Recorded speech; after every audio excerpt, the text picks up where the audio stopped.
Magpatuto sila, wag na sila magpaalam. Pakita nyo, na, may tattoo ako, gano'n lang. Mga kwento ng tattoo sa kanto. Guys, andito tayo ngayon sa Iligan. Tanungin natin yung tropa natin about sa mga tattoo niya. Pare, alin ang first tattoo mo dyan? Ito first tattoo ko. Sino artist niyan? Lalo. At bakit cross ang pinatattoo mo? Talagang mabait ako dati, maka-Diyos ako dati. Papabura ko nga sa ito, pare. Alin ang second tattoo mo dyan? Ito sa likod ko, pare. Alin dito sa tatlo? Ito, pare. Ah, yan, yung wolf. Bakit wolf? Uso aso eh. Hindi. Yung aso ng kapitbahay namin ng kulit, pinatato ko. Oh, yan. Hindi ko makakalimutan. Hindi, natutulog ko, istorbo, pare. Kaya pinatato ko yung aso nila. Sino artist nga pala nito? Si Aaron Senya. Alin ang ano mo dyan, sunod na tattoo? Ito. Ah, yan. Yan. Bakit ganyan ang pinatato mo yung parang devil na babae?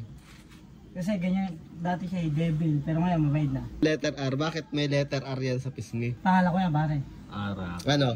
Rocky, pare. Pangalan ko Rocky. Wala, sa gitna. Oo. Bakit yan ang pinatato mo, pre? Wala, pare. Naisip ko lang. Sino artist din? Si Aaron. Aaron siya na pala artist mo, yung ulagin. Part pinakamasakit, pre. Tatlo. Ah, doon sa bato. Anong reaksyon ng magulang mo na nakita yung tattoo mo?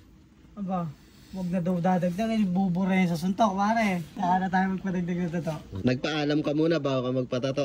Hindi. Maintain ko na lang nakita nila. Anong masasabi mo pa rin sa mga nagbabalak pa magpatato?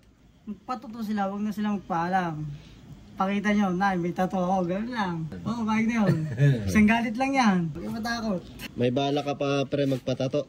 Meron pa, pare, pag may budget. Oo, pare, budget lang wala. Ano pre ang pagkukondisyon nung bago ka magpatato? Wala, smoke lang. Vape lang, vape. Ah, vape. Kala ko kung anong klaseng smoke eh. Vape lang tayo, vape.